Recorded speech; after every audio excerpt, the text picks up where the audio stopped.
ये कानून की भी गलती है।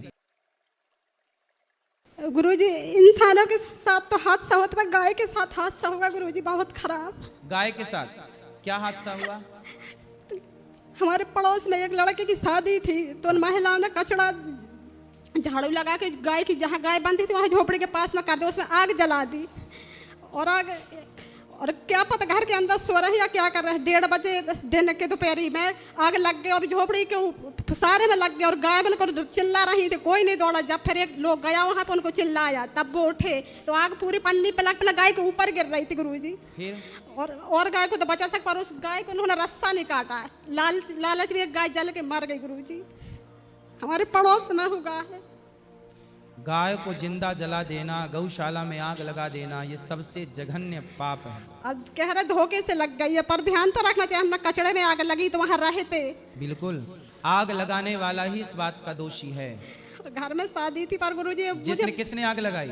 उन्हीं लोगों ने, जिन्होंने आग लगाई वही दोषी हैं। आग लगाने के पीछे आग लगाने से पहले सब जगह चेक करना चाहिए कि गर्मी का मौसम है, आग कहाँ कहाँ जा सकती है। और जब आग लगी है तो जब तक काम पूरा ना हो जाए, आग बुझ ना जाए, तब तक वहाँ खड़े रहना चाहिए। ये प्रत्येक व्यक्ति की जिम्मेदारी होती है। आग जो लगाए उसकी जिम्मेदारी है कि जब तक बुझ ना जाए वो वहाँ रहे। गुरुजी, ये हादसा मुझे बार बार चिंता में ला रहा है। मैं 11 साल से राधा कृष्ण की पूजा कर। किसकी थी? मेरे पड़ोस की। जी मैया, वो तो देखो बहुत बड़ा पाप है। ये तो गौ हत्या का पाप, गौ हत्या से भी बड़ा पाप है। मार डालना तो अलग है, पर जिंदा, वो तो गौशाला में आग लगाने का पाप लगा ना। वो तो झोपड़ी में रह रही थी गाय, मतलब उसकी गौशाला थी, उसका घर था। तो आपने गाय को ही नहीं मारा, गाय के घर को जला दिया, तो ये तो पाप की पराकाष्ठा है। मैं 11 साल से गुरुजी सेवा कर रही हूँ राधा कृष्ण को। ये हादसा मुझे मिला, मेरा कोई पाप था जो मुझे ऐसा देखने को मिला? नहीं मैया, देखो देखने वाला तो आपने प्रयास किया बुझाने का आग? वो वहाँ थोड़ी बुराई चलती, इसलिए मैं नहीं गई। लो, मतलब बुराई थी तो गाय को बचाया ही नहीं? नहीं, मैं सोचती थी कि ऐसा हो गया मुझे ही उल्टा फंसा दे। अरे बुराई थी तो क्या हुआ, कोई जल रहा तो बचाएंगे नहीं, इस बात से रह जाएंगे कि बुराई, फिर आप भी पाप के भागीदार। द्रौपदी की जब साड़ी उतरी तो जितने दर्शक थे वो सारे दर्शक भी पाप के भागीदार बने। तो आपने यदि नहीं बचाया तो आप भी थोड़े से पाप के भागीदार हैं, ठीक है? इसलिए कोई भी जल रहा हो, किसी को भी हेल्प की आवश्यकता है, हम ये थोड़ी देखेंगे कि हमारी इससे दोस्ती है कि दुश्मनी है, ये कोई है कौन हमारा है कि पराया।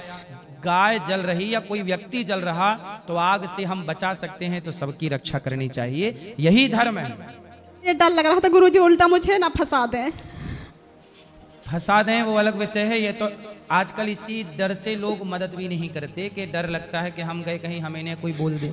ये बात आपकी सही है। समाज, कई बार एक्सीडेंट हुआ है, लोग सड़क में घायल पड़े होते हैं, कुछ लोग खड़े भी नहीं होते इस बात के लिए कि कहीं हमें ही ना कह दें कि तुम ही धक्का मार दिए हो, इसलिए लोग हेल्प नहीं करते। कानून का सिस्टम भी तो उल्टा है कि वो तहकीकात करता नहीं है, जो फोन लगाएगा, जो बचाएगा, उसी को फंसा के जेल में डाल दे। आपकी इसमें गलती तो है, लेकिन ये कानून की भी गलती है। अब इसका अपराधी वो भी है जिसने ये व्यवस्था पैदा कर दी।